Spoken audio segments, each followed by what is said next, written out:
أشهد أن محمدا رسول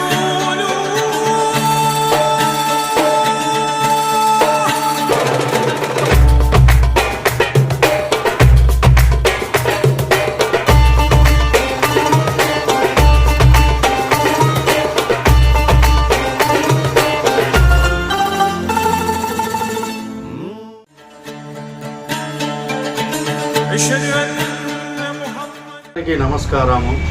నా పేరు ఎస్కే శిక్షావళి. నేను దోర్నాల సేఫ్టీ డ్రైవర్ అసోసియేషన్ ప్రెసిడెంట్ని, అలాగే వైఎస్ఆర్ టీయూసీ నాయకుడిని.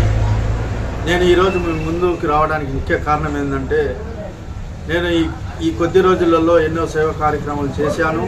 అలాగే ఈరోజు కూడా రంజాన్ శుభాకాంక్షలతో వేడుకలతో అందరికీ భోజనాలు అరేంజ్ చేశాను. 200 మందికి భోజనాలు పెట్టిస్తున్నాను. ఇలాగే ఎన్నో సేవా కార్యక్రమాలు చేయాలని మీ యొక్క అందరి దీవెనలు నాకు ఉండాలని మనస్ఫూర్తిగా కోరుతున్నాను.